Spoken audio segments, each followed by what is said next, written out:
Anyone I got but. one more in a different space that I think Sam will love. But Sean, I told you about this book I read about vertical farming, and basically, like I read this book. Wait a minute. You guys just were talking about crypto stuff, and then he just said, "I've got something I think Sam will like: farming." Yeah, Am I that big of a redneck to you? I liked it too.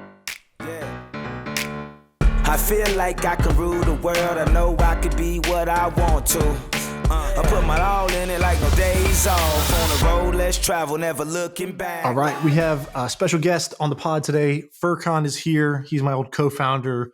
Probably the smartest guy I know, especially tech-wise. So we talked about a bunch of things ranging from his last company, AppLovin, which just went public at a $20-30 billion valuation. So we talked about, the humble beginnings of that and all the way to a massive IPO. What he's doing with his money, so you win the lottery, what are you going to do? And he talks about his new project that he's building out. And then we talked about a bunch of cool things that he shows me. So every week I do a call with him called the Cool Shit Hour, where I just sit there on video and I just say, hey, show me cool shit that you're interested in. Cause he's like a total, tech nut. He's on the bleeding edge of everything. And so that's my hack to learn a bunch of things before they go mainstream. And so he talks about, some hardware stuff that he's really interested in, like a brain wave measuring device that he's wearing. He talks about crypto. And then we talk about vertical farming and the future of that. So a bunch of cool topics on that side. I would say there's some part of the crypto stuff that might be over your head. So too many terms, acronyms, stuff you don't know about. Here's my advice. Two ways you could still get value even if you don't fully get it. Because, hey, I only half get it. Furqan's usually 10 steps ahead of me. And so what I've learned in knowing Furqan for like almost a decade now is when he thinks something's interesting, instead of just saying, I don't understand that, that's weird, lean in. Go Google it later, look it up. If I had just followed a bunch of the things he was interested in, I would have made a killing investment-wise over the last decade. And I've learned the hard way that that's what I should do.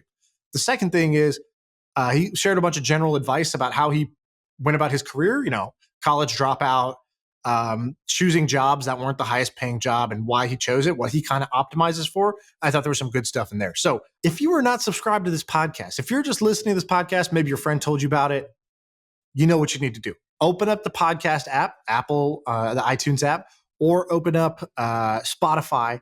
On Spotify, you click follow. On the Apple Podcast app, you're going to click subscribe. We are climbing the charts. I think we're number 12 in maybe business or investing category.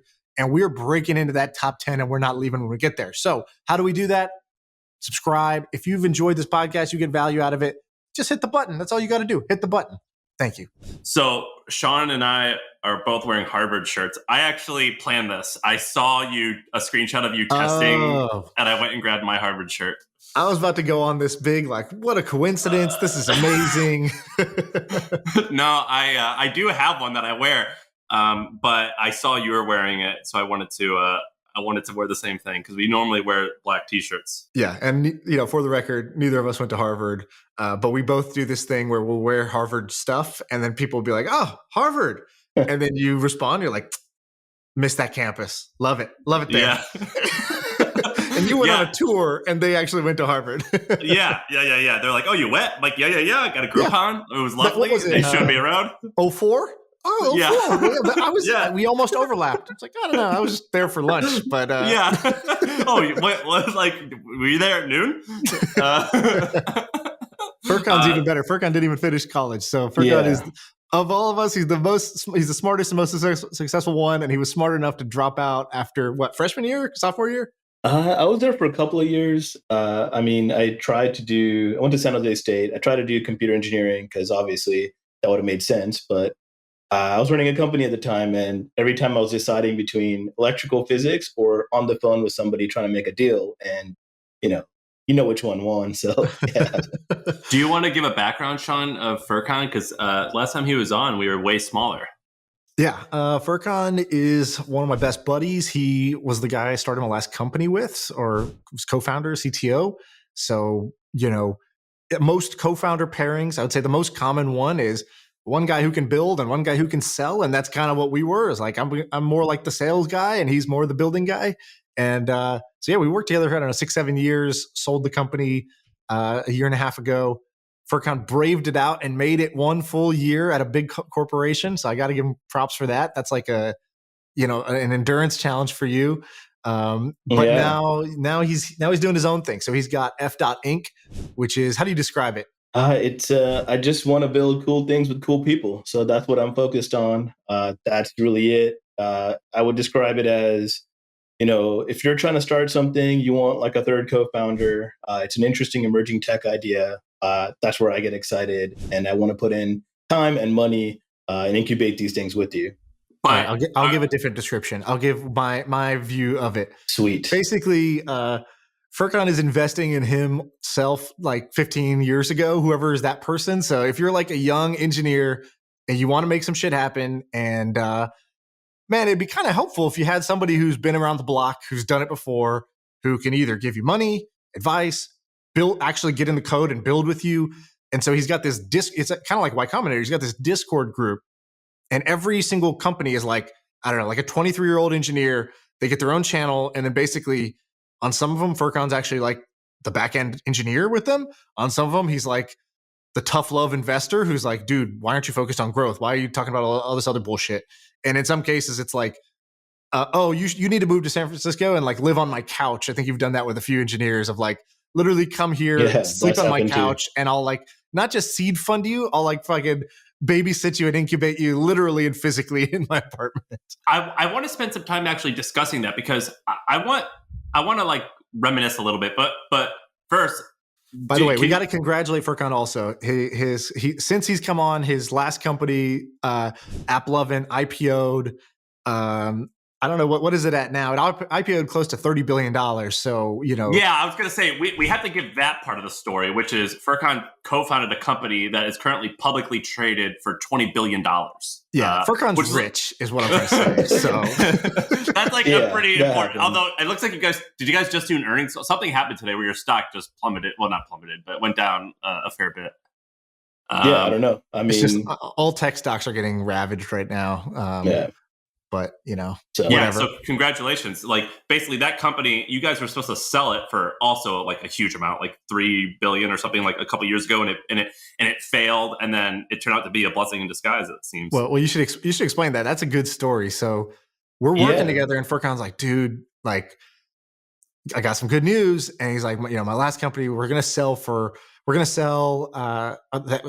it, and I think it's, I don't know what it was, 1.4 billion or something like that, right? That's what the original sale price was. Yeah, I think they put a 1.4 billion value. I think the terms were something like they're going to put in $1 billion, and the value would be at 1.4. They're going to buy a majority of the company. Right. Most of the early employees would have gotten liquidated. Unless you're working there, you would have gotten kind of whatever new grants. Right. Which would have been an amazing outcome anyways, right? Oh, wow, you built a company, 1.4 billion. That's a win. That's a grand slam. But then something happened. What happened, and how did that work out in your favor? Yeah, so the company was an international company. It's a Chinese company. And 2016, the elections happened, and, politics kind of changed a little bit. And I think in that process, like it started looking like, man, this is like not going to go through. Like they're not going to be able to get approval in the US for a foreign entity to kind of buy this thing. And so that happened. And then there's some time, in every contract, when a sale happens, there's like all these triggers, right? Like, hey, got to complete by so-and-so date. If it doesn't happen, then, whatever, the contract might end. And I think in that time, I mean, I wasn't at AppLovin, I was working with you, but, every time I talked to somebody there, they were like, dude, we're still crushing it. We're growing, and it's still kind of scaling up. And so it looked like the deal was not going to happen. The company had like multiplied in value during that time. And so now there's like all this leverage on the company side to be like, well, we don't actually need this sale, right? Like we're a lot bigger than what that value was. And I think they turned it into an investment instead, with like non-voting or, some kind of distinction there. And we ended up getting some liquidity then, which was fantastic. It was like over $1 billion, like felt great. I felt like that was the exit. Felt like that changed, kind of what I could do in my life in terms of where I spend my time. But then they just kept growing. The company kept building, and they continued down the path. They partnered with KKR and, brought on, I think Harold is on, kind of the executive team now, and he's a seasoned vet in the industry. And they've just continued just to kind of, skyrocket. And I don't know. So now they've IPO'd. To dumb it down, AppLovin is basically you guys helped invent advertisements that you see in the middle of iPhone games, correct? Yeah, so we started as an ad tech platform. That's when I was there. And, then after that, they brought up, kind of the gaming side. So they have a gaming studio, which generates a lot of revenue. If you think of them as almost like a first party game creator now, that's where I think the company's gone in the last couple years. They bought Machine Zone, right? So they acquired a bunch of studios. They have their own studio. So they're almost more a gaming company than a mobile ad network now. So that's kind of crazy. But the funny part is, I remember you telling me we kind of did this sale. Then a piece of paper is going to go sit on someone's desk. Trump comes into office, and now, I think it was a Chinese company. A Chinese company is buying this, anything that's over $1 billion. I believe there's some rule that it has to get a certain type of approval for the transaction to go through. And then it just sat there for I don't know how many months, 6 months, 9 months, something like that. And then when they came out of that, he's like, yeah, by the way, we kind of get the best of both worlds. They made, their buyout turned into a minority investment. So we still got the money, but we get this free roll of, great, how big can we build this? And then fast forward a few years and it goes public at but we just kind of 20 times the value, We just kind of skipped over something pretty amazing, which is he kind of was casual about it. You guys both were. Basically, you built this ad network that was doing wonderfully, a huge company. And I'm going to say it in the same way, but basically you saw which games were doing cool and you go, we're just going to make games kind of like that and make them popular because we already know what's popular before even the people making the games know what's popular. And now you make all your revenue from making games. I mean, that's pretty astounding, right?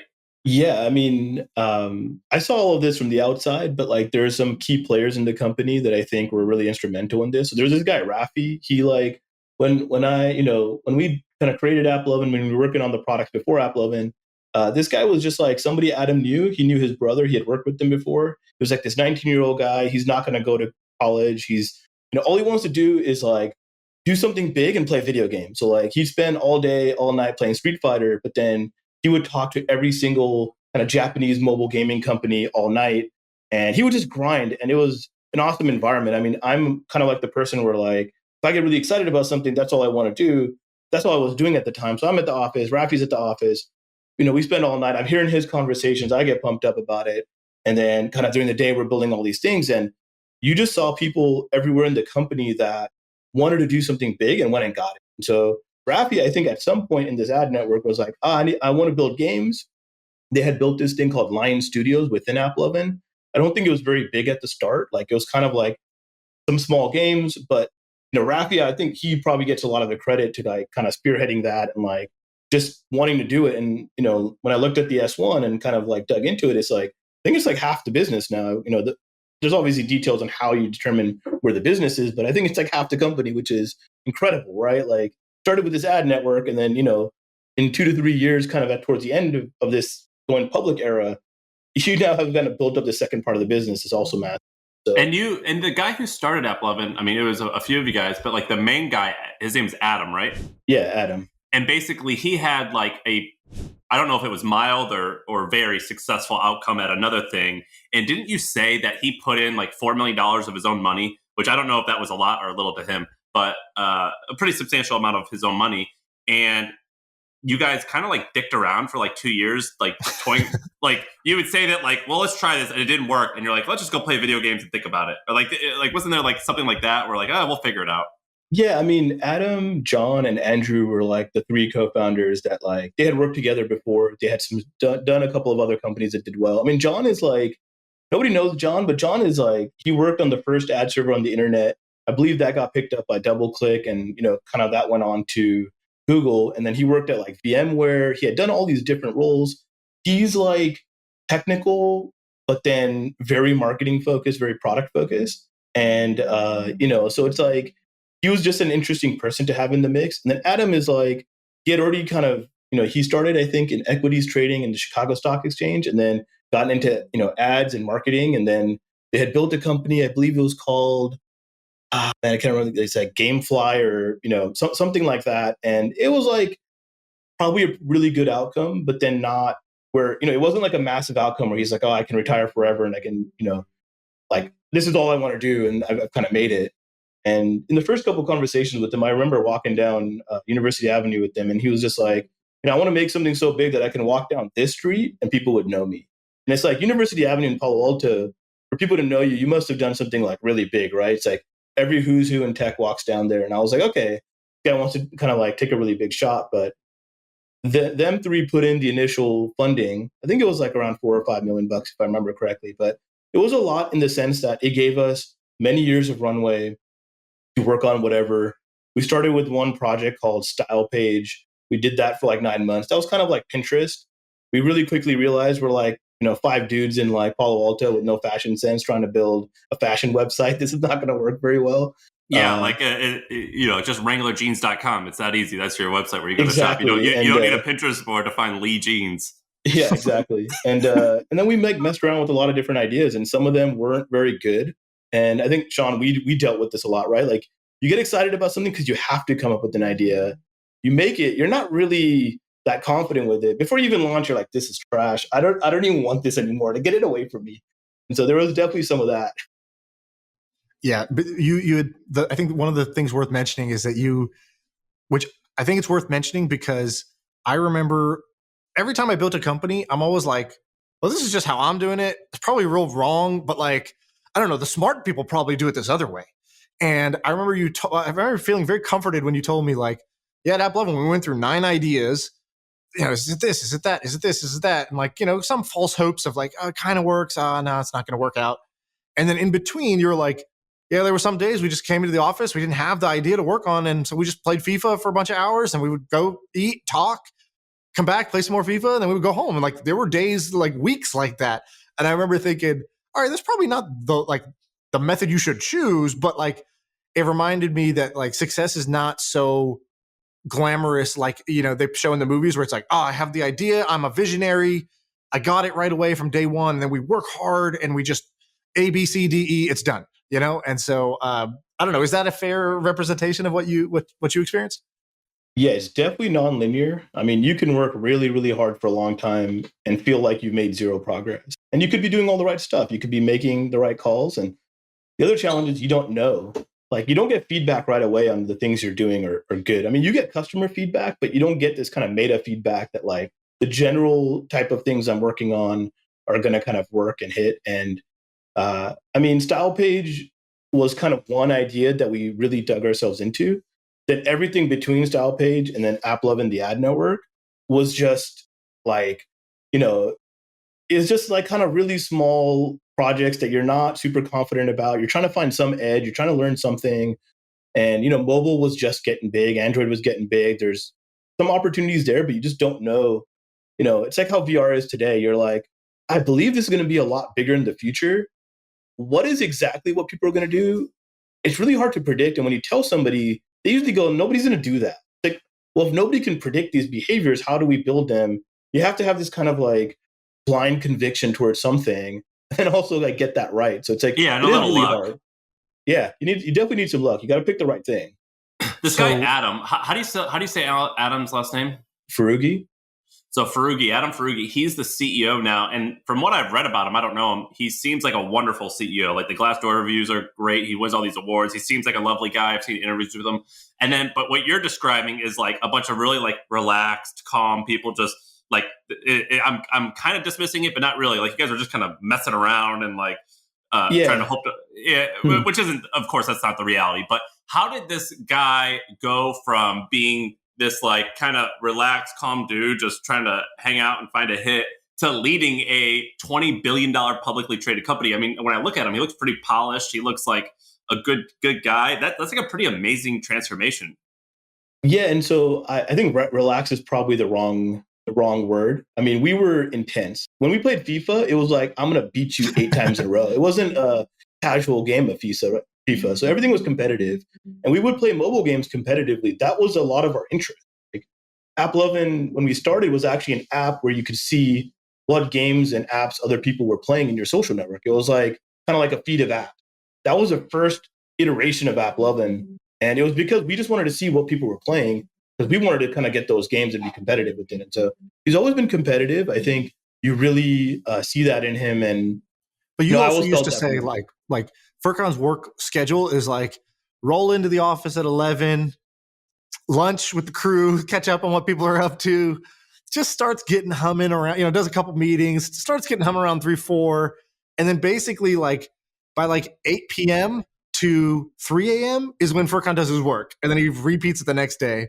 And so I remember in our company, there was a bunch of people who were just, regular human beings that would work, 9 to 5, and then they would go turn off their brain and go home. And like, for some of them, it was really hard to have a boss and kind of like a leader who's on a completely alternate schedule. Some people were totally fine with it. They made it work. And then we recruited a bunch of like Rafi type dudes who were like, oh, cool, we stay up till 3 a.m. here? Like, great, that's my optimal schedule too. Like, I'm down with that. And so, but at AppLovin, you had told me that Adam was the opposite. He was come in at 9, leave at 4 or 5, whatever. He's got like 5 kids, I think. And like every minute was efficient. Whereas I got to say, like the way you work, it's not that every minute is like, boom, boom, boom, I'm doing this. Like even at our company, we would take video game breaks every day at 4 p.m. We'd go play Super Smash Bros. For an hour, right? Like you had very opposite styles, but you guys made it work. Yeah, I think Adam is like make every minute count, and you see that in how he like operates, and that's why he's the CEO of a $20 billion company. Is because everything happens very fast, very efficiently. Like when a decision is made, the whole company knows about it. When the movement's happening, it's immediate. It's like make decisions fast, be strong with your kind of movements. Outside of it, follow through with it quickly. Like those are qualities I think are really, really critical in a CEO. I mean, for me, it's like I want to make obviously every day count. Like I work a lot when I'm excited about something, and the AppLovin times was that. When something's growing, I take it seriously. But I know that creative work is like it happens in kind of these moments of flow. If you get 2 or 3 good flow states a week, I feel like you produce a lot. And I think most developers or creative people or builders, they'll feel this. Like not every hour is super efficient, but there's these some times where maybe it's because you did all this stuff to build up to it, or you got the right conditions, but if you hit like 3 or 4 of those a week, man, you're really, humming, you're producing a lot and a lot of impact's happening. And so I always focus on impact. And, I think it was a good pairing because I would just work super hard to go and tackle the next like technology barrier with my team. And then the next morning, Adam would just drive a bunch of traffic. By the time I rolled in at noon, it was like, we knew the test worked or not. And, that was like awesome just to feel. It was the first time I've ever felt somebody like take control of growth and like literally say, actually, we're going to get this answer today. And obviously, if you have like, a good bank account and you can kind of fund it, you can spend money to make your answers happen faster. We got a lot of cycles in those, times where we were building these crap apps. We didn't waste like a year building some garbage app because very quickly we knew it wasn't going to work and why. And we tried all the variants of it. And we had like confidence that we were done with that idea. Like, oh, we tried it. It's not going to work. We're not going to keep lingering about this, So let's switch to ideas. So me and you do a call every week. It's 1 hour and it's called the Cool Shit Hour. And every time I do it, I'm like, damn, I wish I'd recorded that for myself, but also people would love this. And so I want to do that basically now. You guys do this every week? Yeah, we've sometimes missed some weeks, but I had a kid and stuff like that. But we've been doing it pretty regularly for ever since he left Twitch. I was like, well, I still want to hang out and keep in touch. That's like the best part of when we used to work together was just shooting the shit about stuff that's cool. And because Furqan, in his own words, he told me this once, was like, I'm kind of in the first 10,000 people to try any new technology and like really dive deep and understand it. Because he does that, he just sees a bunch of cool shit before the mainstream does. And so my hack is, well, I'm never going to be as smart as this guy. I'm never going to understand technology. I'm not going to learn how to code, but I can be friends with him and he could like explain it to me like I'm a kindergartner. Like, I'm really into this right now. Check this out. Watch this demo. Here, try this out. Here, open up this website. Watch this. And so we do that. And the thing with most of my relationships, including this podcast, I'm talking at least 50+% of the time because I'm a talker.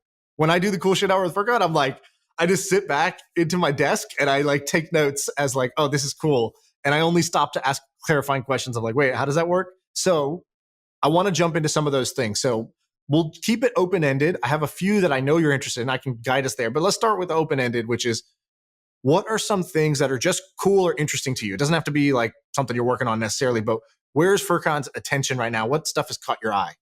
Yeah, I would say there's probably 3 major things. One is in the hardware space, there's just this trend that I feel like I can't get out of my mind, which is, commodity hardware, whether it's like a Raspberry Pi, kind of a simple device like that, or off-the-shelf gears and things like that, plus software like machine learning equals very advanced piece of hardware. Sam, And do you know what a so- Raspberry Pi is? Yeah. Well, I don't know what the application is, but it's basically like a $50. Or I don't remember how much it costs now. It's It's like incredibly a $30 computer. It's like a little board. And it's important because now a developer, previously they would have had to design their own little small computer board to go build a small, like, if you wanted to build a Roomba, you'd have to go design a little computer to put in the Roomba, then design the Roomba. Now you can kind of go pick up this like computer that's just a little board and you could put it into anything. So like, it took half your company away of what you needed to do to make this happen. Who makes And then- Raspberry? It's a company called Adafruit, I believe. But they're like an independent company. They're like probably one of the biggest hobbyist makerspace companies around because I think they've sold like, I want to say like 100 million of these devices now. And so they're just crushing it. They're just, it does so. well. So Wow. what's an example of something that you or somebody has built with a Raspberry Pi? Just so people have a tangible example. So like there's another device of this from NVIDIA. I'm using the NVIDIA Jetson. It's like a little version of a GPU, but I basically have a little GPU plugged into my TV. It has a webcam on it. And, we've messed around with some like pose estimation. So like, you can open my TV and you could basically stand there and a little ball will come. And if you hit that ball, like it'll go blue or kind of fly you away. made like a Kinect, like an Xbox Kinect. You just made like a bootleg version of it. And then we kind of did some hand gestures where if we basically, I think that this, and then this, that's kind of like the three gestures. And we can kind of read that on the other side. And he basically just put up like a 1, a 2, or a 3, basically, right? Yeah. And this was for me, like, I like to go and mess around with it. My idea, if I wanted to do this as an idea, I would do like the best fitness product would be you buy this little device, it plugs into your TV because everybody has a TV on their wall. Now your TV is this awesome fitness game. And you could just do like everything. I think I wanted to call it like FitCam or something like that. But instead of like that company that sold to Lululemon for like $500, $600 million. Mirror, I think, right? Yeah, exactly. It's Mirror's like $2,000. Right, a huge piece of hardware for thousands of dollars that you have to mount onto your wall. Well, you already have a screen on your wall called your TV. What if you could just turn it into something smart? That's one of the like for $30 instead of $3,000. Kind of. Dude, I have like a mirror competitor called Tempo. I pay $50 a month for the programming and then $2,000 for the machine. Oh, yeah. And it's basically a flat screen TV with they don't call it a camera because they don't want to freak people out because like I work out shirtless in my underwear basically. So they don't call it a camera, but they call it a sensor. And it could like tell you if your poses in good form or not good form. And it counts your pose, it counts your reps so you can compete. Pretty cool. Yeah. And so that's one. I'm going to tell you about this other company. I invested in them, but I just really, really excited about it. So I'm going to tell you guys. There's a company called Neurosity. They make a brain-computer interface. So this sounds like future, but it's now. It's basically a device, and I actually wish I had it next to me, but you just put it on your head. You can go get it if you want. I want to see it if it's within the room. Yeah, it's not within the room. Okay. It's in the other room. Right. So. Okay, go for it. Me and Sam will just talk for a second. Yeah, so it'll be good for YouTube. Shaan, you know how on talk shows, like morning shows, they have a guest come in and they're like, here's the latest products that you can buy for your kids this holiday season. And they're at a table and they go, this product does this, and they set it down and they go to the next one. That's what Furqan is right now, basically. It's that segment where someone is just like, has placed like 8 cool things on the table and they're just going from thing to thing to thing, just dropping bombs. And I'm like, oh, great, cool, got it, next.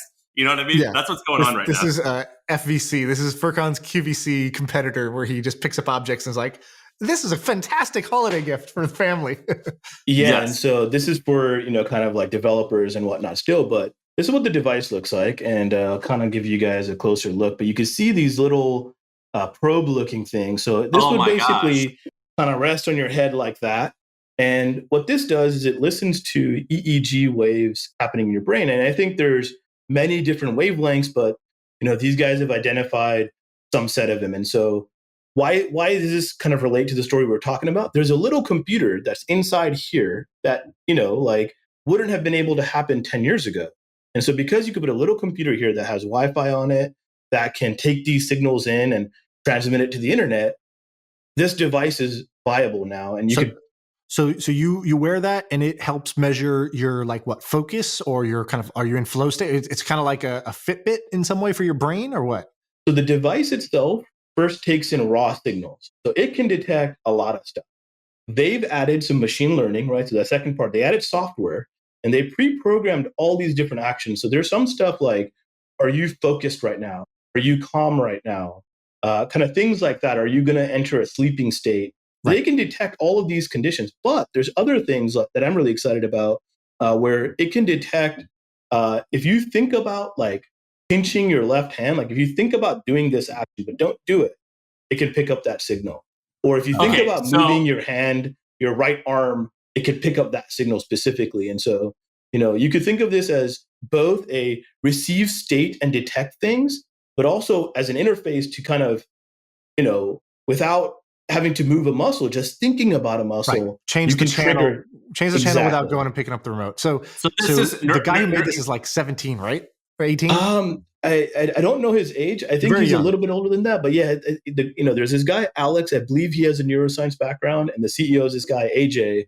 And what's funny is I bought this device as a person, right? Like I'm just like, I bought this device. I think I was probably in the first 100 or 200 to buy it.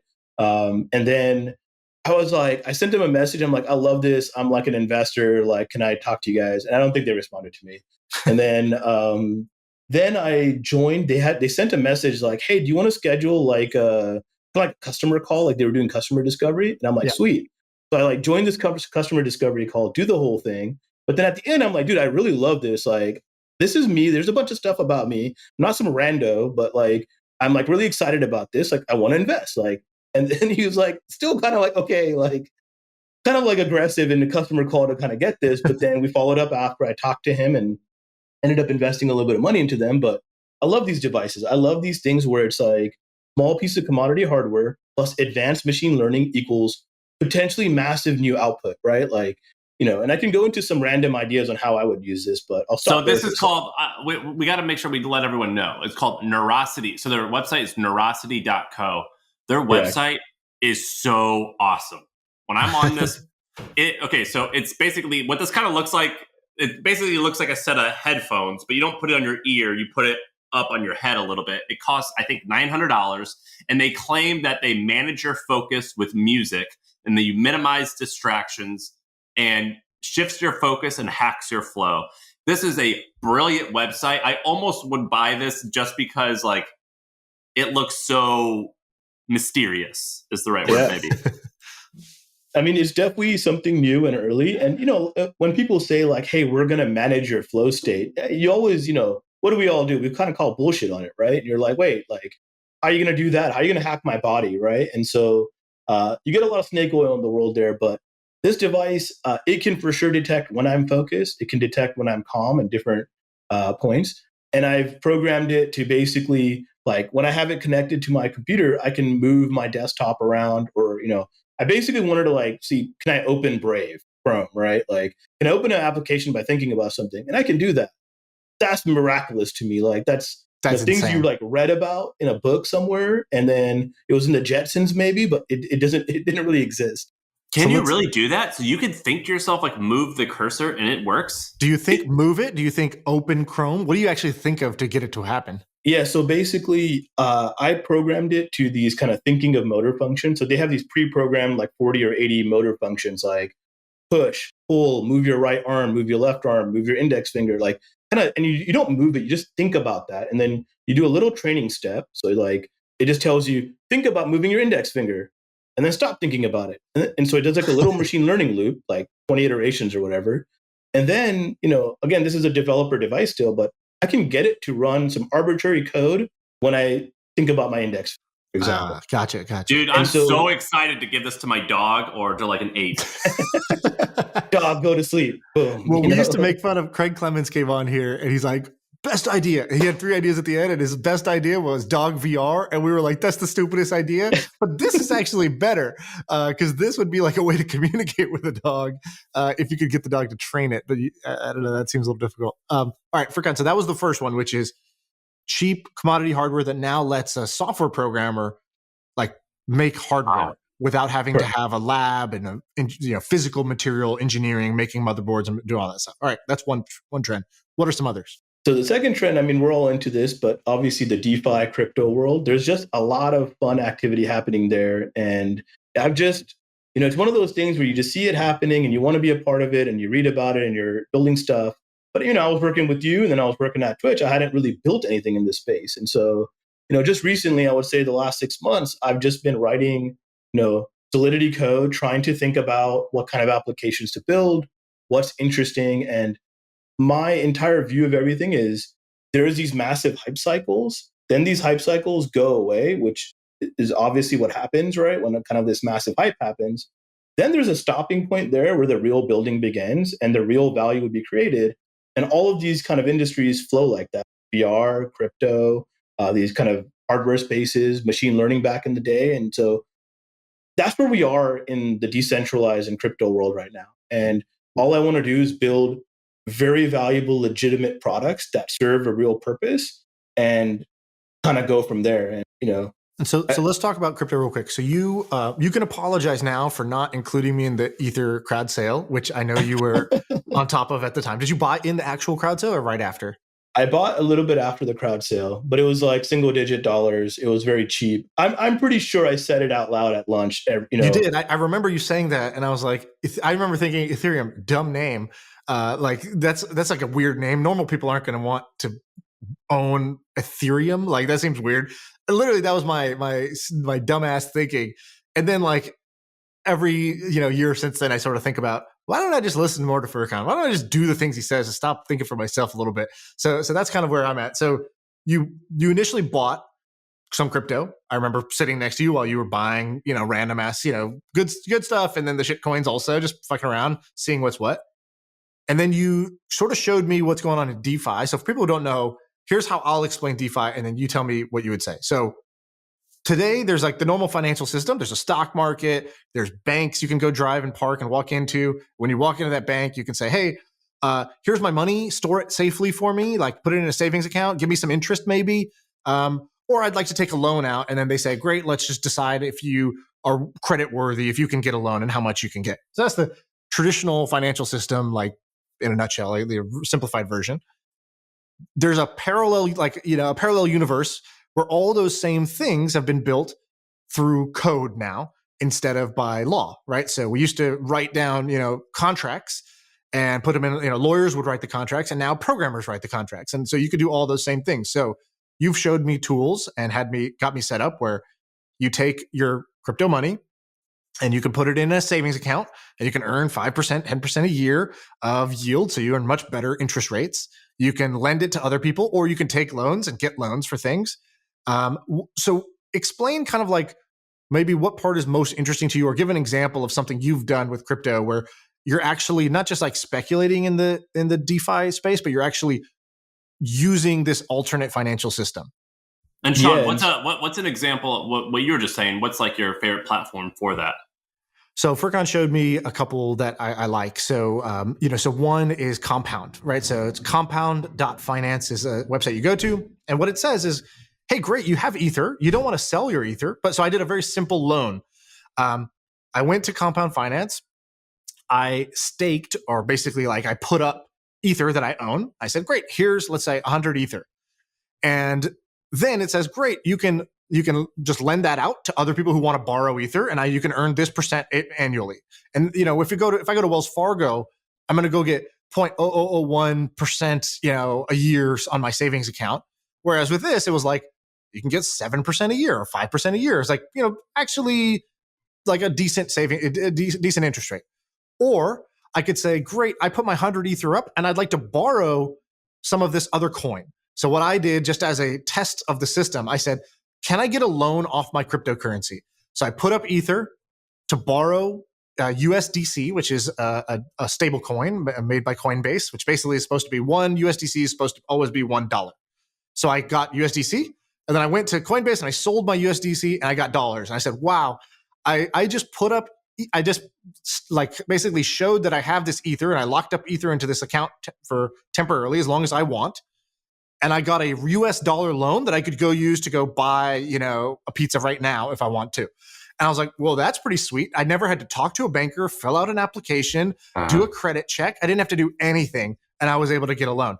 And now what a lot of people do is they do that. They put Ether up, they get a loan of some stable coin. They use a stable coin to buy more Ether or to go buy some other coin and kind of gamble, like kind of like leveraged gambling. So there's other things you can do, but I just did a really simple one with where Furqan was showing. Yeah, and I think lending is a big part of it. I mean, lending is dangerous in many ways. Like, I look at lending as like, this is bad. That's my first reaction to any lending thing because people do that, right? They basically take it and they leverage. Now, if you take it and you have purpose behind it and you're a long-term holder of something, that makes a lot of sense, right? Like, you can kind of do that. And the reason I find DeFi exciting is you could take all the rules that you've seen get destroyed in like, the 2008 crash or the dot-com crash, and you could put a contract where that can't happen. And so, for example, there's this protocol called Liquidity Protocol. It's a new protocol. They do 0% interest loans on your ETH. So you can put up ETH, you take a 0% loan, and what they've done is they've created this system where they have a stability pool that will liquidate people if they go below their collateralization ratio. And so what happens with banks? Explain that in simple terms. So okay, so how do I get because they're not doing a credit check, because they're not asking for my W-2 income, how do they make sure that this loan eventually gets paid back? How do they do that? So you put in, let's say, 100 Ethereum, right? So you put in some amount that has a dollar value today, and they let you take out their token called LUSD. It's like a USD stable coin. So now you have the stable coin, you can trade it for other stable coins or other coins, or take it to Coinbase, using whatever mechanism and kind of get it to dollars. What you've done is you've put up your Ethereum and you have to basically maintain some what they call collateralization ratio. Like you have to be over the lending amount by at least 10%. Otherwise, you're going to get liquidated. And the action of liquidating means somebody will go and take your Ethereum and buy it for a discount because they have to do this liquidation task. And that's the risk. You're putting this collateral up like you would in another case. Now, so it's like if I take a mortgage out, I can't make my mortgage payments because I lost my job. Well, the bank has my house as collateral. They can foreclose on my house. It's the same concept, but instead of a physical house, it's whatever collateral you put up initially to get the loan, your stake. Correct. And so the danger is I put up Ethereum. The price of Ethereum is very volatile. It goes down a lot. I was aggressive with my ratio and I kind of went below this number and I got liquidated. I still have my loan amount, right? So there's obviously risks with these platforms. Like there would be a risk of buying a investment property and not being able to make rent on it or not be able to make mortgage. What I like about it is the underneath where in 2008, the bankers just went to the government and whoever else and was like, we need new rules right now. We're dying. And so you kind of invent new rules. This rule is built into the protocol. If you're at below this ratio, some liquidator can come in and be the liquidator. You don't get a choice of, hey, is this going to happen or not? It's encoded. And so when you build, financial products with, directly encoded values, it makes it so that it's going to happen whether it's a good situation for you or not, whether they like, how you presented yourself or not, like, and having gone through, bad times as a founder and gone through bad credit, like I don't have good credit today still. It's like I have a lot of money in the bank and sometimes I can't go get a credit card because like literally my credit still sucks from like whatever 7 years ago or 5 years ago, or however long ago those problems were. And if one little things happen, like I had a small credit card that I forgot about, it's literally a $300 thing. I missed some like yearly, payment fee because, every year you got that fee. Man, it showed up on my credit. Oh, that's a huge ding. Doesn't matter who you really are, what you can do. Like that financial system sucks. If you have the ability to kind of do some of these actions, I believe you should be able to do them. And that's the most interesting thing about DeFi is access and permissionless. So that's the general, that's a good, I think, general overview because most people don't really understand what is even the point of this? How does this work? Let's go specific. Are you doing anything cool with DeFi? Do you have any good trades going? Are you making money doing this? Are you actually doing anything in the DeFi space right now? I think Uniswap is probably one of my favorite companies in the space.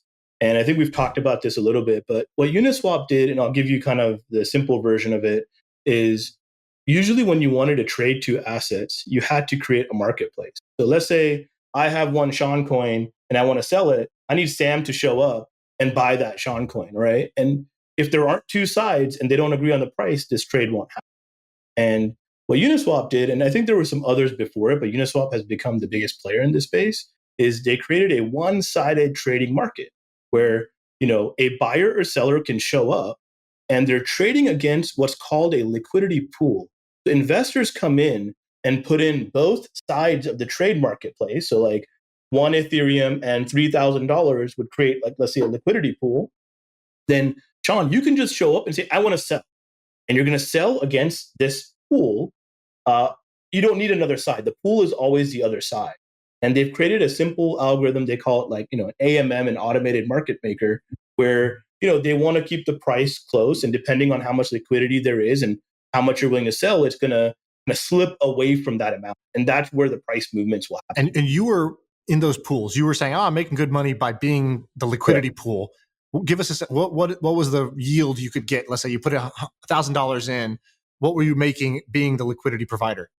So obviously in the earlier days of Uniswap, the pool yields were very high. Like you could see 100% plus on like fairly good assets. And it's really important to think about, you have two sides of this market, right? So if you're in the Ethereum and US dollar pool, when Ethereum is going up, you're like losing some of it, right? Because you're giving it away to kind of like receive basically dollars. And, so if you want to hold a lot of Ethereum long run, it doesn't really make sense to be in some of these pools that are unaligned. And so I always try to find things that are connected together. So like two stablecoin pools, a USDC and DAI pool. That does, anywhere from like 8 to 15%. And that's been like that on the low end of the spectrum for the last year plus. I mean, I'm holding effectively what, we'll call dollars on both sides of the puzzle. And people need to trade between these assets. And I'm willing to be the trade partner for them, along with a lot of other people. And you basically get a little bit of a fee, and that's where the liquidity pool makes money. So holding, dollar on this side or dollar on this side feels good. If there's something very well aligned with Ethereum, so if you believe Ethereum and Bitcoin will kind of together flow upwards, that could be a very good pool for you to kind of take what they call wrapped Bitcoin and Ethereum and be in that pool. And Uniswap made all of this happen from the consumer side to make a one-sided trade, but also as an investor to come into a liquidity pool and say, hey, I'm willing to kind of put up both of these assets, and then I want to make some fees as people do this. Right. Okay. So, all right. So that's good. I think it's probably a little too complicated for the general audience at this point. So Sam, where do you want to take it? I'm wearing a Harvard shirt. That's about it. Oh, sorry, my bad. He thought he was talking to two Harvard scholars. Yeah, it's just a T-shirt. All right, so I got one more. Anyone can buy it. I got one more in a different space that I think Sam will love. But Shaan, I told you about this book I read about vertical farming, and basically, like I read this book. Wait a minute. You guys just were talking about crypto stuff, and then he just said, "I've got something I think Sam will like: farming." Yeah, Am I that big of a redneck to you? I liked it too. This was one of our cool shit hours. He's like, I came in thinking he's going to tell me about WBTC, and I'm like, oh fuck, I got to go look up all these acronyms. He's like, no, vertical farming. And I was like, oh, brilliant. Tell me about it, right? Because Furqan's got a wide range. Some days, I remember early on when we were working together, he's like, when Uber had just kind of was getting big, he's like, I got a bunch of friends who are kind of like, not doing a whole lot nowadays. I'm thinking about just renting buying 5 cars and just having them like run a fleet. Like I think I could just make X dollars doing zero work by running my own little taxi fleet on Uber. Or he was like, there's these, I forgot what it was, float spas or cryo tank companies. What was that one that you were really into? Yeah, the cryo tanks are something that, if you have bad joints like me, it's like a, night and day difference on how your body feels. And so, like I still want to put one in. And I think in the lab that I'm spinning up over here, and we'll get to that probably at some point, but wait, what's said lab?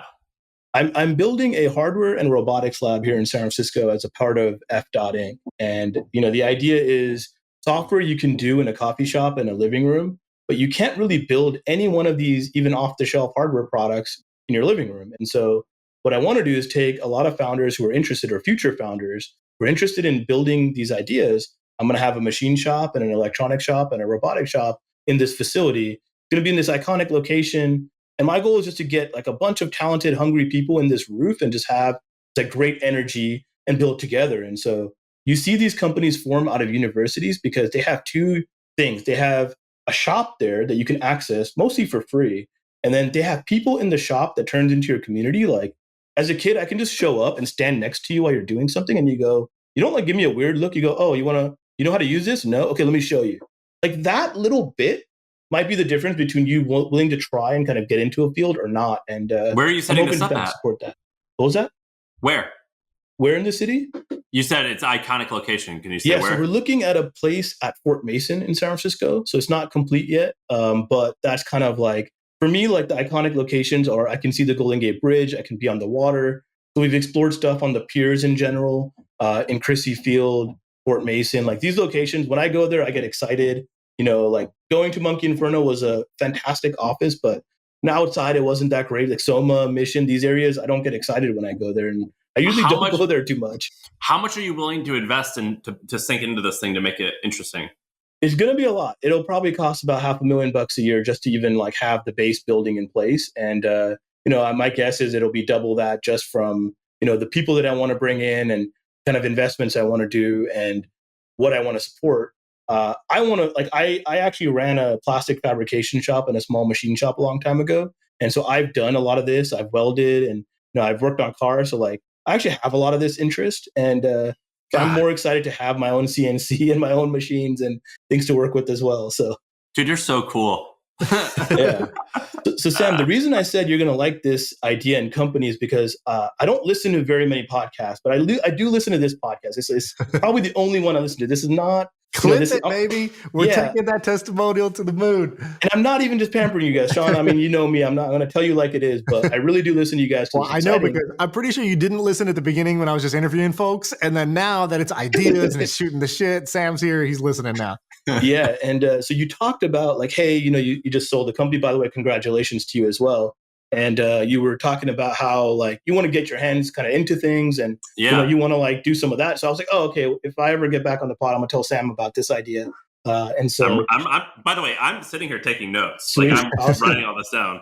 And so I read this book, and this book was talking about vertical farming. I don't remember the name of the book, but basically the first couple of chapters, it really talks about what the major problem in the US is as you're producing a lot of food, and the world, right? The world went from, I think, 3 billion people 100 years ago to like almost 8 billion now. Like it's a pretty massive difference in like kind of how many people are on the world. You're starting to see effects like we see the wildfires here in California. You hear about all these things. And so what's happening is as you start farming in soil, you basically destroy the soil. And after some period of time, you get no yield out of the soil. And so about 10 years ago, 15 years ago, vertical farming got very popular as a way to put food production closer to cities. Like New York City requires, millions of acres outside of New York City to support it.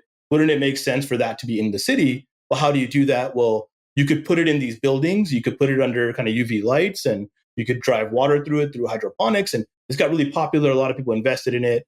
It's kind of vertical farming is for someone like me who's zero nature knowledge.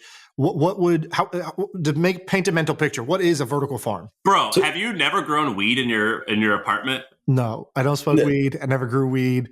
I don't do drugs. I don't do crimes. I don't either. But I feel like every 16-year-old has at least grown one pot plant in high school. Yeah, no, so you think about plants in the ground because they need kind of nutrients from soil, but really they just need some of those nutrients, and you could just put them, as long as you deliver them to the roots, it's going to pull that in. And so people figured out, hey, you can grow stuff without soil, and that's just a big unlock because it doesn't have to go in the ground. So instead you use water, right? Correct. You use water, and there's been more advances now where it's not just water, but it's like, I think they call it aeroponics, but it's just misted, right? So it's kind of like more yield against the root. And, you still have to power it with sunlight. So you could put it inside a warehouse, but you need sunlight. And so big UV lights was kind of the strategy. And so phase one of vertical farming was we're going to put them in high rises. We're going to take some floors and we're going to turn them into a farm floor. And that should support the building. And these are normally the pictures that you see what people are kind of dreaming about vertical farming. It's like a giant building where a bunch of them are farms and it looks cool. But in practice, it was like kind of a warehouse, like a data center. And, that's where it ended up living. And I think that's fine. The reason these guys I got excited about, they're called Nebulum Farms. And what they do is they basically have direct-to-consumer lettuce, microgreens, and tomatoes. That's what they sell you. And so, they started kind of in a different phase, like kind of like, hey, we're building cool tech. Like we've been in this, Shaan, before, where you're excited about computer vision and doing this thing. But actually, along the way, they realized, well, we don't really want to license out our thing. We can't franchise this. Like, we can't do like all these other ideas we had. People actually just want this. And what if we could put up a farm near you? And I think they have their first farm in Idaho. And they just have a monthly subscription to get lettuce and tomatoes, and these things show up to your door. And I mean, today they do same day harvest to delivery because they've kind of taken the process down to this simple thing. They have this basic farm, and you can see some of the pictures that they have on their website of what their farm looks like. But it looks like a little data center. It's like a rack of lettuce. There's a little light that will kind of rotate and like give it sunlight. And on the top, there's a mister that kind of like, makes sure it what's grows. this called? What's this called? It's called Nebulum Farms. Nebulum Farms. Nebullam Farms. And, like if you ever get a chance to go taste some vertical farmed lettuce, you will notice the taste difference. Like it is not the same lettuce. You're like, wait, lettuce has taste. It is good, crispy. Like it actually makes a huge difference in the quality of product. And I believe they can make this happen, same day harvest to delivery for a large part of America. So what they're on their website, it says less water. So you use 98% less water. And in places like California, where there's like droughts, water shortages, that's a big deal. No pesticides because it's an indoor sort of controlled environment. And no soils to no bugs, right? That's why you don't need the pesticide. Right. It says less human handling. I don't know about that. So always fresh. And basically the goal would be, hey, here's an eco-friendly thing, but also this produce, it tastes better. And you've actually had it. So what's the no bullshit? Like, is it, if I didn't know, blind taste test, would I be able to tell the difference between these two or what? Yeah. And we should do this. Like, there's a couple of other brands that have gotten popular that you can pick up in stores. I think there's one called Plenty that shows up in stores. And I think there's a lot of people that have wanted to do this, but if the business isn't going to work, the tech is not going to hold it, right? Like that's the same thing as software. Like this problem exists everywhere. And so if you're building some emerging tech thing, you can't keep talking about how great the tech is.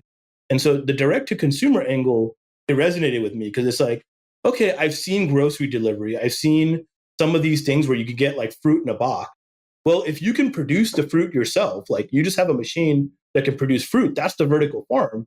Well, why don't you become the biggest farm in America really quickly by kind of going city to city and kind of doing that? And you've seen Uber do that. You've seen kind of all of these other, right? You could literally invent, kind of build the biggest farm in America now, right? Sam, why'd you get excited just now? The way that he was describing, I'm like, all right, they're mailing plants. That's not that. I mean, yeah, that's like they're okay. It's like different lettuce. It's like a candle. It's like those candles that have a ring in the bottom when you melt the candles. It's like a sticky novelty type of thing. It's cool once or twice. But the way that you're describing it now, I think, Furqan, I think what you're really good at is something I'm not as good at, which is like you're really good at breaking your frame and like changing. I don't know if I'm even phrasing this correctly, but kind of changing the whole paradigm, which is like, no, we're going to build the largest farm in the world. And now when you say that, I think, man, so you're just going to have to buy all this land and have this massive, huge field. But you're kind of saying like, oh, but by the way, by farm, I mean, it's like these little small things in every convenience store in America. Do you know what I mean? Yeah. And that's kind of like the trade-off here, which is, a farm that's like maybe, in a 50,000 square foot building, that might be like, thousands or tens of thousands of like land acres that you're replacing, because vertical farming does many things. It reduces the water, but it also compacts how much space you need to do the action. So instead of buying large masses of land to produce this, you can buy warehouses or facilities closer to the city center and serve that area, right? And so if you can be near like a city like Austin or San Francisco, you can kind of serve that city kind of efficiently with kind of a smaller, smaller land mass. Brilliant. Yeah, that's so cool. And dude, like I think what you're really good at, like when I'm around you, I feel so inspired. And I want to bring something up in a second that's related to this. But basically, like you are the type of, I hate when we talk about San Francisco. It's this lovely place everyone needs to go. But the type of people like you, there was a large density of that in San Francisco. And I am not at all naturally like you. But I felt I improved and just changed my opinion on so many things after hanging out with people like you. I don't know what we call that. I think Shaan is a little bit more like you than I am. But we also have a handful of friends that are like that. And they just like, you guys think about stuff in such a way where maybe it's like when I challenge myself to come up with an idea or think about what's the possibility of X, Y, and Z, I put these constraints on where like, well, there's no way I could pull off this because that technology for this doesn't work, or I'm not good enough to do this, but it's always been done X. Whereas when you think of stuff, you're really good at being open-minded and defaulting to like, well, that is kind of interesting. Let's play that out. And you don't have these constraints of like being held back that a lot of normal people like me have, I think. Do you know what I mean, Shaan? Yeah. I think it's simpler than that. I think Furqan is, everybody uses their own frame of reference, their own lens, and he looks at things through the lens of a technologist. So I think, and I remember sitting down next to you and being like, how did you get the way you are? And you're like, well, like, I remember when I was 5, my dad brought home like a printer and like we put it together, or something, right? Wasn't that the story? Like a computer or a printer when you were like 5 or 6 years old? Yeah, since my earliest memories, it was an XT computer. It was kind of like, not even DOS yet. It was just like a screen. And he put it together, we booted it up. And I remember he had like a disk that had, you typed like auto exec. I was just a kid. I knew how to type AUTOEXEC. If I press enter, I get to this like simulation football game. And that's all I could do. Like you pick a play and it runs it for you. You don't even actually play the game. But like I remember that as the earliest memories. And I mean, I got started really young. Like I worked at a .com when I was 15, and just like my hobbies ended up being very valuable. Like I wasn't I'm not a musician where I would have had it made it really big. It was like I was into computers and kind of programming and doing things like that. And those things just happened to have become very valuable, especially in the Bay Area, and that kind of like lended itself to a lot of opportunity. Also, something that you're going to do with this, what are you calling your space again? We call it Founders Inc. That's like the company name. So I want to like tell a quick story about that. So back in 2000, and Shaan, I can't see your face, so I can't tell if you're on board with this story, but I hope you are. Back in 2013. So basically, Shaan, when did you start as the Monkey Inferno, like the guy in charge? I think I joined at the end of 2012. So basically 2013 is kind of the actual beginning. So around that time, I was working out of I had just sold something, and I didn't make a lot of money, but like $100,000, let's say. And I was looking to start something else. And I found this guy named Dave, and he had a thing called Founders Dojo, which was basically, he rented an office. I don't know. Dave had a business that probably did $500,000 in sales, and he probably profited $400,000. So he wasn't a rich guy, but he had this office that he could spend $3,000 on a month, and he let me and like 8 other people come and work out of his office. And we heard about it through friends of friends. Like, hey, there's this thing called Founder Dojo. They're letting like people just work there, and it's a dingy office. It wasn't nice. It was maybe 500 square feet, and then down the street was the same thing, but it was far fancier. It was called Monkey Inferno. It was pretty much the exact same thing, but like way better. It was this guy named Michael Birch, who was on the podcast. If you look up the hippie who made $1 billion, that Shaan did that episode. And it was a guy who started and sold the company for hundreds of millions or close to $1 billion. And his like project was the same exact thing. It was nicer. They had like, you guys probably had like hundreds of thousands of dollars worth of interior decorating, and it was like really fancy, but it was the same thing basically of like nerds and like weirdos and misfits. We all would come to these spaces, and I would hang out at Monkey Inferno all the time, and you guys sometimes came to our thing, and we would dork out to the stuff that people would make fun of. Like Dave loved Meerkat. Meerkat was basically a live streaming app, which kind of like was the early technology and early behavior for even like a Clubhouse or whatever. And he would do this thing called a Meerathon, he called it, and he would meerkat for 24 hours straight. He would be in the office meerkatting for 24 hours straight, and he would meet these other dorks, and they would come and fly into our office. And then it was just so weird. Like, we did all this weird shit. One time we created this thing called, what did we call it? Coffee Rush, we called it. And you click a button, and you get coffee inside of like 20 minutes, wherever you are in San Francisco. And all these just nerdy, dorky little projects. But it was like the best time of my life. And it was one of the most formative. It was some of the best experiences I ever had as it relates to business and just like becoming a man and like tinkering with all these new things and having an open mind. And I think what you're setting up, Furqan, is like the next, obviously this is like the next iteration of that. And I'm so fortunate that I've had people like you and you guys had Michael Birch, and I had Dave Grosblatt. I'm so fortunate that people like you guys exist in this world, because these little silly things that like are fun and like that seem stupid on the outside, and the fact that there's these grown adults who are thankfully wealthy enough and willing to bet their money to do this stuff, it sounds outrageous and it sounds like a movie, and I'm so happy I was part of it, and it made such a huge difference.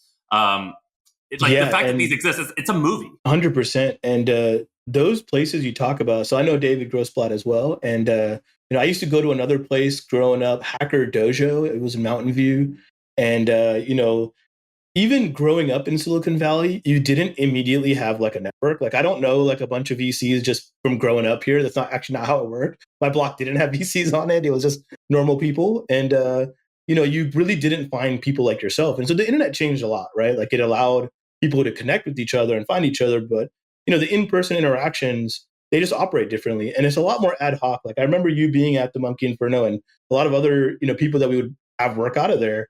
It was cool because you could just walk by, strike up a random conversation, talk about something, and maybe it resulted in nothing. And sometimes it would actually stick with you and it would be really important. And so at AppLovin, it felt the same way early on when we were kind of doing these random ideas. It was like, we're just a bunch of misfits together here that are just going to go on this journey. And that energy is just hard to replace. And it was really fun. And every time it's been there, it's been really instrumental for me and like learning a lot. Like conversations during the lunch table at Monkey Inferno shaped a lot about how people think, what are ways to conduct yourself, like just things even outside of tech, right? Like you interact with a lot of different people and you could bring good energy to it.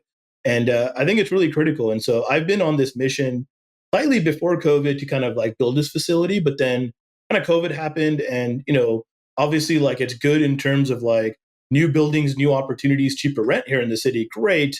But I think this thing is kind of necessary for a lot of people who are in this builder phase, like they might not be a founder yet. They might not go raise a bunch of money.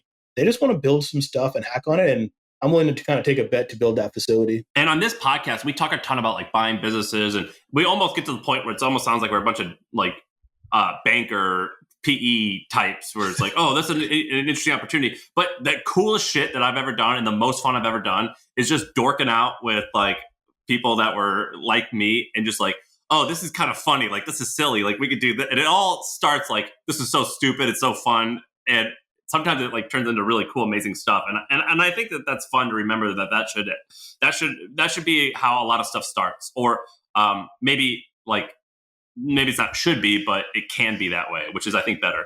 Yeah, organic is awesome, right? It just means that we just kind of sat around, we brainstormed some ideas, some of our experiences, we tried some things.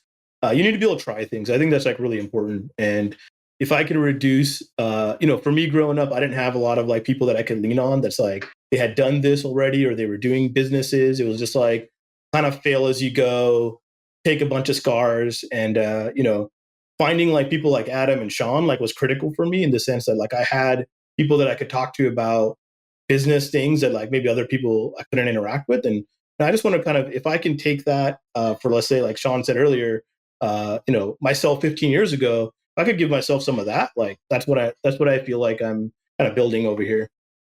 Yeah, there's what's that cheesy phrase that's great but cheesy? It's like be the person you needed when you were a kid or something like that.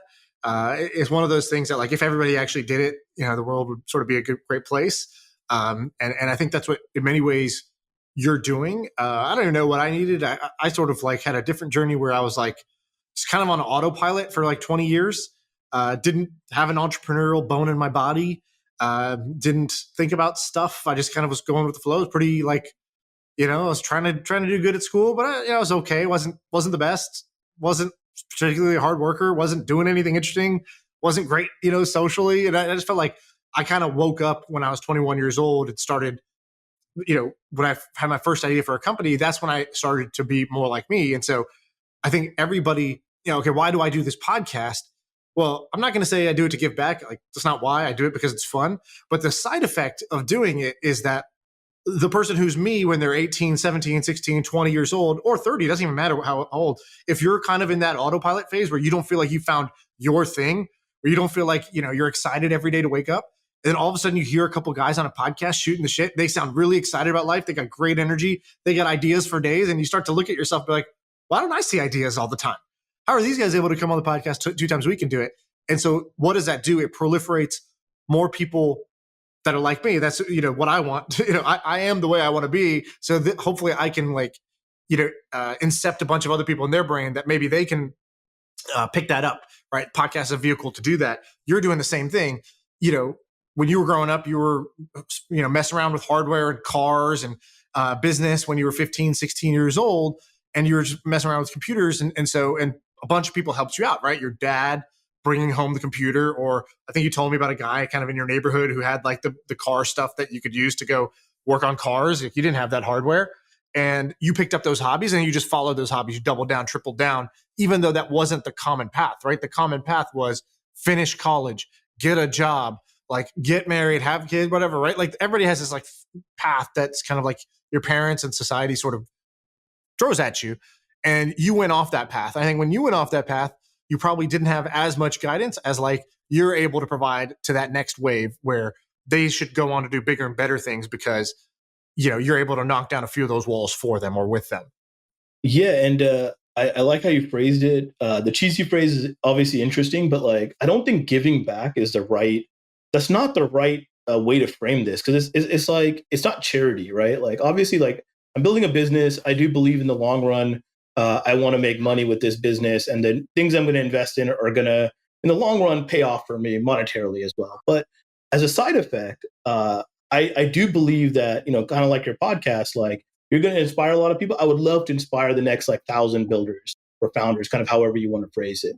And I think that side effect is fantastic. I don't think that business has to be, you know, detached from, you know, some side effect. Like I think it's, if I wanted to make it a charity, I'd make it a nonprofit, right? Like that would be the way to go, and that would be kind of the way to do it. But I think there's a lot of benefit, and a lot of people will benefit hopefully from it. And ideally not just because of me. Like hopefully it's more like kind of what the Discord has become. It's like founders helping each other. Like that's the best version of this. And if I could be maybe the person that can first create the circle, then awesome. Like that would be the hope over here. What's the biggest kind of like common mistake or trap you're seeing when you have those kind of young entrepreneurs in the Discord working on their projects? What is the advice you keep on giving over and over again that like you feel like is the common mistakes, the common traps that they're falling into? I think it's always, you know, what are you focused on? So like if you're a builder, you're probably spending a lot of your energy on building.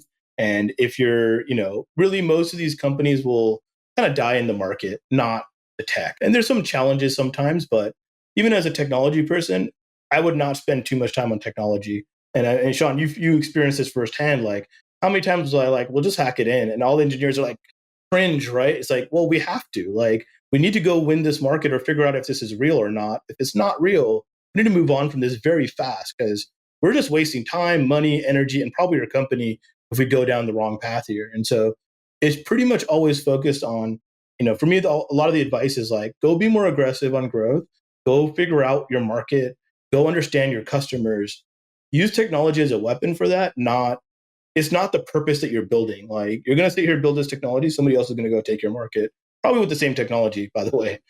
Sam, I don't know if you have a hard stop, but there's one other one that I think is interesting that Furqan could talk about. I don't know if you can talk about it, but Pack Protocol or I don't know if can you talk about that, or is either that, or I think, you know, the way you're setting up the DAO or any DAOs that you're a part of, I think are interesting. So pick one of those two and then talk about that. Yeah. So, you know, DAO, decentralized autonomous organization, I'll call it a decentralized org because it's a little bit simpler to understand, is really just kind of like this thing happening in the crypto world where people are forming effectively these partnerships together.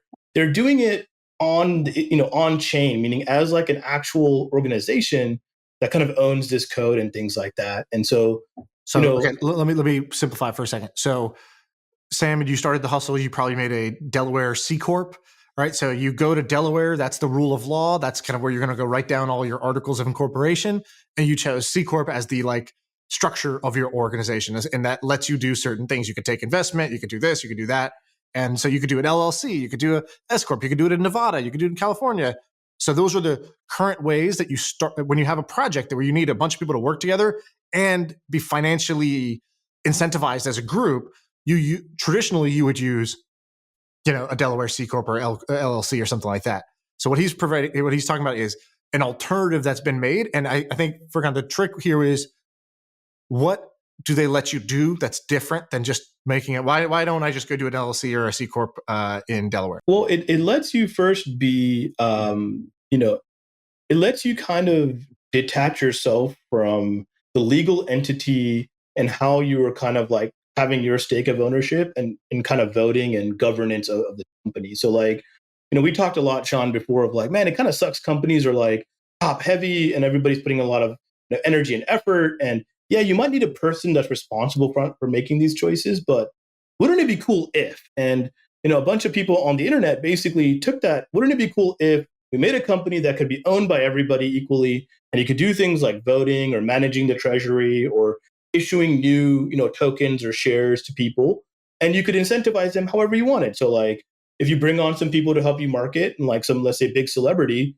you can issue some governance to them. Like they could be a part of this. You can align incentive between investors, founders, community, the market, whoever you want. And so here's an example of one, right, that you showed me. So there's this thing called the LAO. Have you ever heard of this, Sam? So the LAO, LAO.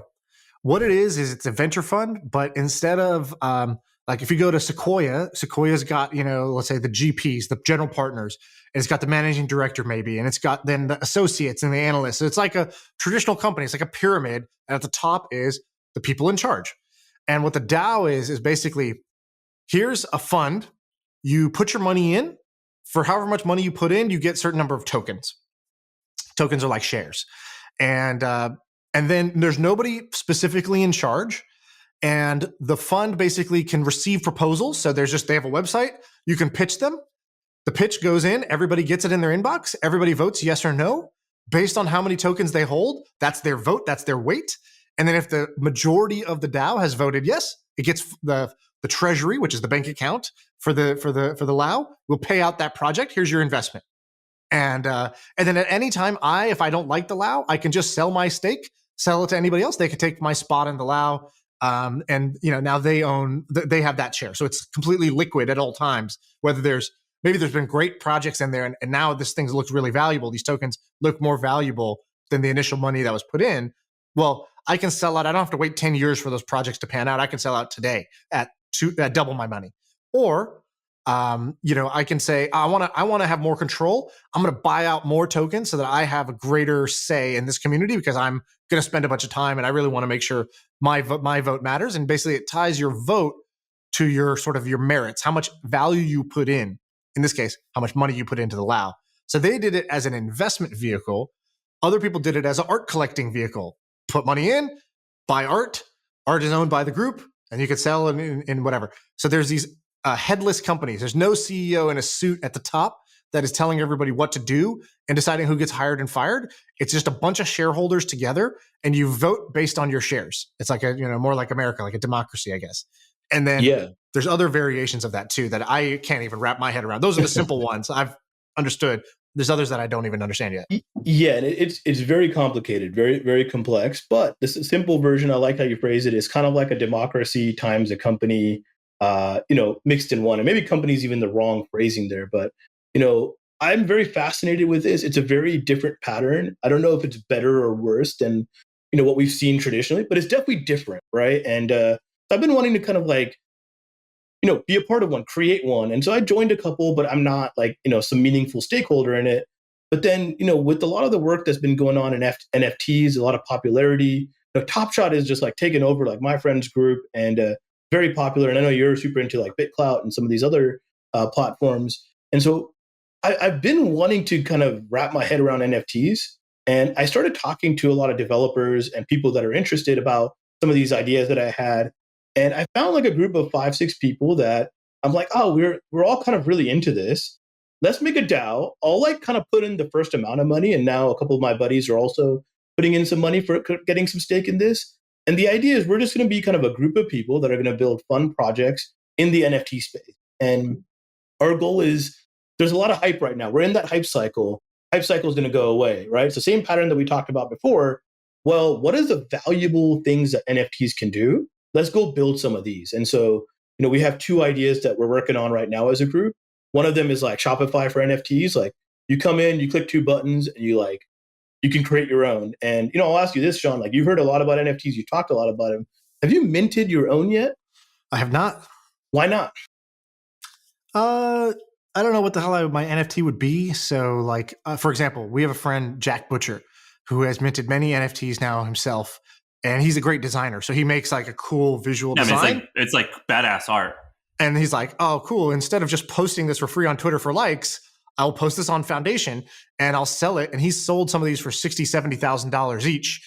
And so he's made, a lot of money this year just basically selling his own kind of like his philosophies. He just makes into like kind of a digital poster, and he sells that digital poster to his fans. And so for me, I'm like, oh, that's cool.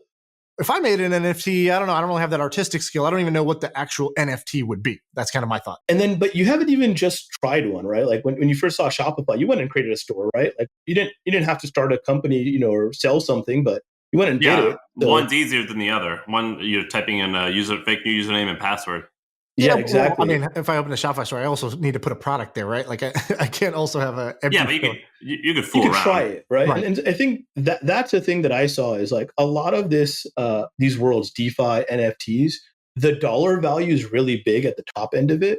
When you go and dig underneath and you're like, there's only like 5,000 users doing this. Why is it so little? Right. And there's a lot of interest in doing it, really hard to do. And I believe that's like one of the biggest opportunities in NFTs is just like, make it really easy for people to do it, almost as easy as creating a Shopify store. And so that's like project idea one. Like, we're going to basically pay for your gas. We're going to make it so you can deploy your own contract without ever thinking about it. You're going to just click a couple buttons and get a landing page that you can send to people and they can buy stuff digitally.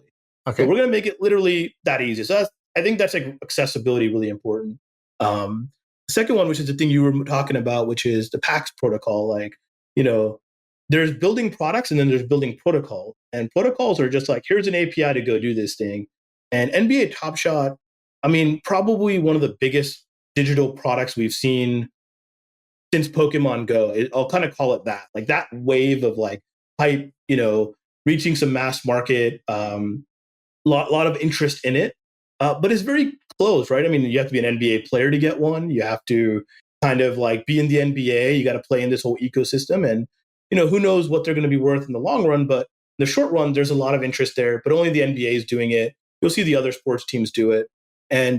But the basic idea of creating a pack with some digital items in it, or potentially kind of linking to the real world, that's kind of what I got really excited about. And so we, as part of NFT Labs, we created this PAX protocol, which is a protocol to create kind of a, like a little loot box pack where you can put in digital items, and you could put in an image, a sound clip for like, let's say your guys' podcast, or, kind of access like, hey, here's a ticket to a VIP event that I'm going to do here, or here's a meet and greet, or here's my private community. And so creators are going to find a lot of ways to use this if we develop that underneath foundation that they can kind of do all of this. And so Sam, does that make sense of how, so like, for example, what we would do is we would say, oh, cool, these guys built the infrastructure that makes it easy for us to do the following.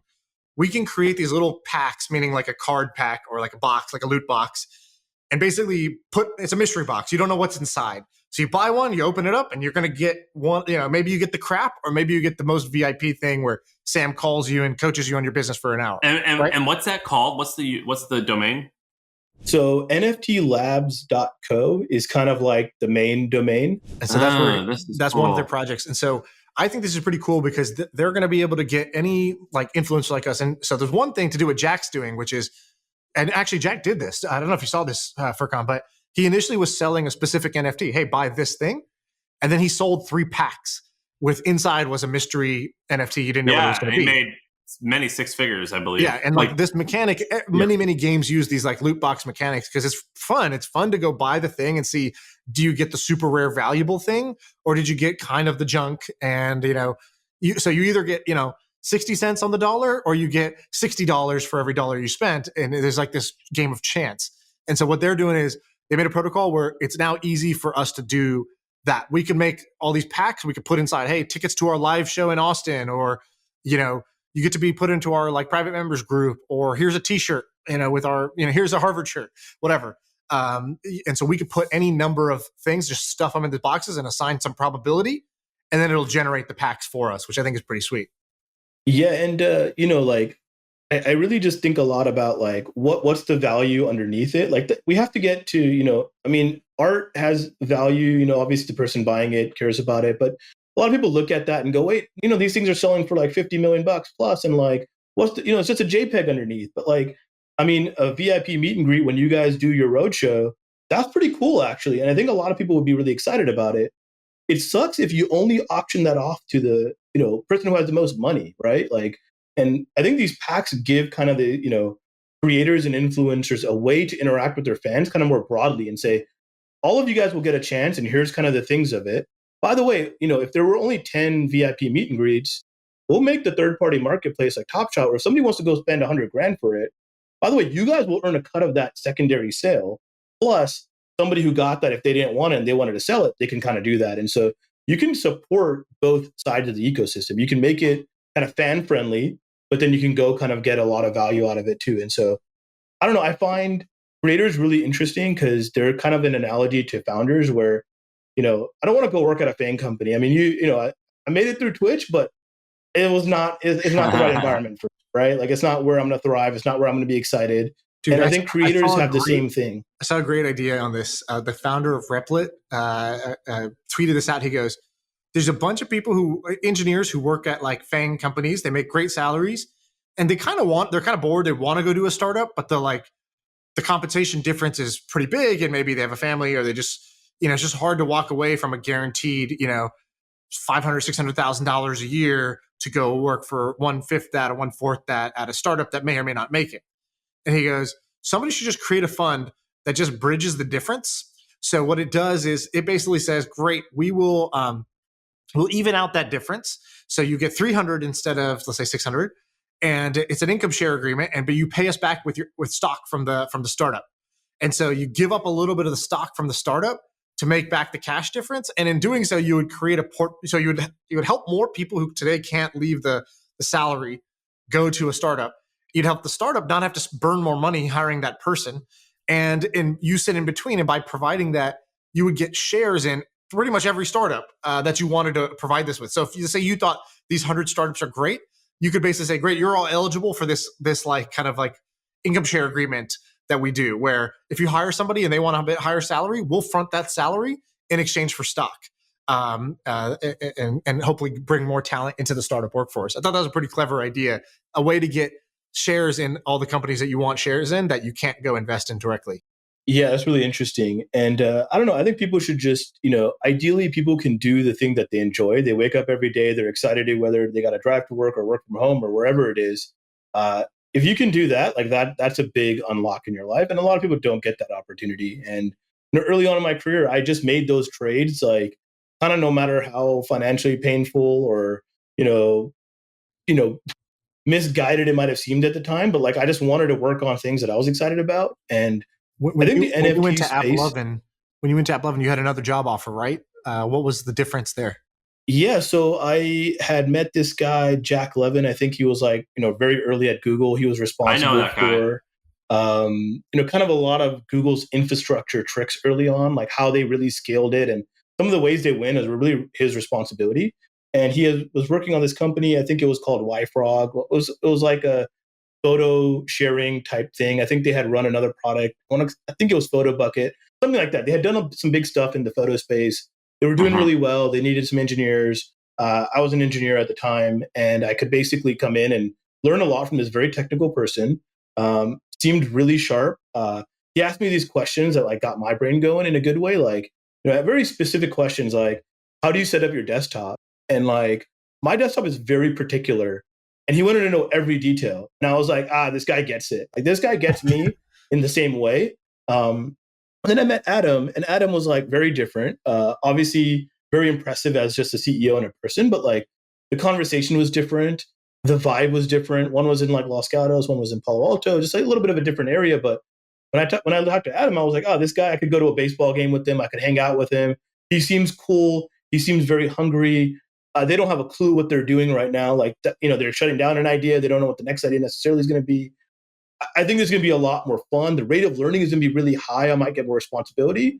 But the really good, like kind of proper choice was going to this other job offer. And Adam gave me two options. He gave me a higher salary and a low stock, and a lower salary and a higher stock option. And I was like, I kind of just made the decision down to like, well, if I go with, Adam, I need to take the low salary, move back in with my parents, like take the stock because like I'm going to be in it for the ride. But if I just kind of want to become an engineer and that's what I want my career to be, I'm going to go to this other company. I'm going to take the salary. I'm not worried about the equity necessarily, how big that is, but I'm just going to become a better engineer. And I kind of picked the more unknown, less polished option. obviously worked out, so I feel great about it. But you took the move in with the parents option, and I took the move in with the parents option in a absurd way. Yeah, how exactly. old are you? So, how old are you when you started at AppLovin? Let's see, probably like 25, 26. No, 26. So moving at home wasn't the worst, but it wasn't good. No, That's actually, just maybe a little bit. Yeah, 26 probably. That's maybe just old enough where it's kind of like, all right, what are you doing? But definitely not quite inconvenient socially. Yeah. When you move out, right? So you move out of your house and you move back in. It's not like a happy like, I'm winning, high fives all around, right? Like that's not the way you move back in. It's not like you had to move in with your wife or something like that. Yeah, I mean that move in with your wife. What does that mean? Yeah, sorry, with your wife parents. Yeah, like no. I mean, like you're like in your 30s, or like you have a family. Like if you had, you're like a little more established. Like, 26 is old enough that it's still like you can still fuck around and maybe figure it out, which you didn't. And you know what I mean. You can still almost be a kid. Yeah, exactly. I think for me it was just like I know I wanted to do this. It sounded more fun. More fun is always good. You're gonna wake up. You're gonna be excited to go to work. It's not gonna be a drag. Like. I would tell Shaan this all the time because we used to do Sunday night calls, right? Where we would kind of think about the week. And it was like my friends were always Sunday night, like, oh man, work tomorrow, like Sunday, like sucks, like weekend's over. And I always felt like, great, it's exciting, like more stuff's gonna happen. This week's gonna be great. Like, and that's a big difference. If more people can do that, like that I think is a huge deal. When we did those Sunday calls, I remember I'd always be like, oh, like, sorry, I gotta I'm doing this thing with family or friends or whatever. I'm like, I got to go get on this call. And they're like, oh man, you have to do calls on Sunday nights. And I was like, I get to do calls. Like I chose this. I want to do this. I can't wait for Monday. We got to do it tonight. That was our mindset. And like, we didn't have as like spectacular of an outcome, but I definitely had like a spectacular time building that out and learning all the different stuff. So anyways, I think that's, if you take away one thing, like maybe you didn't understand the technology, but like the meta lesson of Furqan to me is, he always picked the more fun and interesting path, regardless of the financial thing. And then on the financial side, just made sure that it was a bet on himself and a bet on equity, so that if the fun and interesting thing does pan out, you actually do get paid out of it. And I've seen him make that trade of like, I'll work harder, I'll earn less, I'll move back in with my parents, I'll, all these things, right? Like he's willing to work 3 times as hard as long as it's 3 times as fun. And I think most people, at least from where I come from, they don't do that. When they make career choices, it's a rational, logical decision. And I think that gets you to a certain type of outcome. But if you hear these outcomes and you're like, how do I get some of that?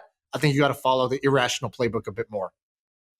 I mean, Shaan, if you look across your journey at Monkey Inferno, I mean, you were a 24-year-old, pretty green, right? Like I think I saw your initial video interview that you had sent in to the Monkey Inferno. And like, whether the dollar outcome was there or not, like I would say the rate of learning, like the growth difference for you. And I know for myself, it's a massive difference. Like I'm embarrassed at what I used to think about back then in terms of building compared to kind of after the journey. But you'd feel like that was like 1,000x payoff and the rest of your career is going to kind of unlock because of it, right? Like I would imagine you believe that, but I'm curious how you think about that journey. Yeah, 100%. I told the guys who set up our studios this, and I mentioned this on a recent podcast, but I said, they flew out here to San Francisco. They were like staying in a Motel 6 type of thing. They're like, I'm going to build this out. And, they're 22, 23, 24 years old, something like that. And they had sent in a video, like kind of like a video interview to be like, Sam, Shaan, choose us to like we will help you guys out. We will come build your studio for you. They like did a ballsy YouTube video and tweeting at us like nonstop. Shit I used to do. I used to wait in parking lots to meet CEOs and investors I wanted to meet, just so I could say, I've been here since 7 a.m. waiting in the parking lot for you to come out. Like, do you have 5 minutes of time, right? I used to do all these stunts. And they were doing a stunt to meet us. And I thought that was kind of interesting. And when they were there, I was like, they kind of were like deferring to me too much. They were sort of like, it's kind of like too much respect. And I told them, I was like, dude, you kind of want what I have. I want what you have. I want that time back. And I want to be back where you guys are, where it's 4 friends living in a 1-bedroom apartment and you're making videos and you kind of like, why are we trying to be YouTubers? I don't know. It seems fun. Let's just do it. And then like, we think these guys have a cool podcast. Fuck it. Let's fly out and meet them and help them out with their studio. And we don't know what's, there's nothing clearly in it for us, but like, we'll hop on that plane tomorrow and go make it happen. And I told him, I said, that was by far the most fun time. There was the highest rate of learning. And I remember at the time feeling like, oh man, like everything we do is so bootleg and ghetto. And like, but that was the right path actually for me, for a person like me who wanted what I wanted out of life. And I said, I remember, I went to Duke. Most of my friends went to med school, law school, or banking or consulting. And so every weekend they would post like they're making six figures. They're posting themselves at a bar. They're like I wasn't dating. I had no income. I was sleeping on an air mattress. And my co-founder lived in my closet. Right. So it was like, it was ghetto. And so I remember thinking, well, maybe, there was moments of doubt where I was like, maybe I should have gone the traditional path. Maybe I should have gone to med school after all. But it was so fun. I couldn't, there was not a real conversation in my head. What I was telling these guys was, you're going to see your friends who are on the traditional path, and they're going to look like they're way far ahead of you right now. And there's going to be a part of you who feels like you're left behind. If you're like me, that's what I felt. Stay the path and just know that like, this is the first quarter. We're going to be long-term oriented. We're going to think about this like in a 10, 20 year time scale. Who do you want to be in 10, 20 years? And like, you're going to have a lot of fun now, and then your rewards are going to catch up 10, 20 years from now. And if you're okay with that trade of having more fun now and rewards that are a little backloaded, this is the right path. I wish somebody had just told me at that time, guys, this looks ghetto as hell, but you're on the right path. We kind of just like, for better or worse, just stuck with it. And I want more people to stick with it when they're in that mode. And you've done the same, traveling through Europe, playing poker to support yourself, and like, moving back in with your parents. It's not it sounds at the time, it feels uncommon, but it's actually quite common amongst people who end up successful in an entrepreneurial way. Yeah. Flip side is it's not easy, right? You're going to go the harder path. Like, I don't have a college degree. I didn't get that. A lot of people ask me, hey, should I go to college? Like, I have these other things going on. And, like, you don't have to. You can learn on your own, especially now. But it's definitely going to be a harder path. Don't expect linear returns where if I put in a year of work, I get a year of kind of success. And then I put in 5 years of work, I get 5 years of success. It might be nothing for a long time, and you might kind of get it in the end. But I don't know, the journey is very exciting. Like that to me is what matters, because that's what you're going to do every day. You're going to wake up every day and you're going to go do this thing. Are you excited about that? And that's kind of like critical. Yeah, thank you, dude. I always take a lot of notes. I'm taking notes now. Whenever you come, I'm excited for your success. That's so cool. I thought AppLovin was like this huge thing whenever it was supposed to sell a year or whatever, a few years ago now. And then now seeing what it is now, I'm like, oh my gosh, it's blew my expectations. I'm sure it is yours as well. So congratulations. That's pretty badass. And what you're building is awesome. Founders Inc. That's badass. Yeah, sweet. No, appreciate it. And this has been fun. I always like hearing you guys. So it's kind of fun to be on as well. And where do people shoot the shit a little bit. Where do people find you? Founders, f.inc or founders.inc? Yeah, f.inc. That's the website. And so that's the domain. You can find me on Twitter, Furqan R, Furqanr. So Furqan, thanks for coming. Yeah. I feel like I can rule the world. I know I can be what I want to. I put my all in it like no days off. On the road, let's travel, never looking back. Like,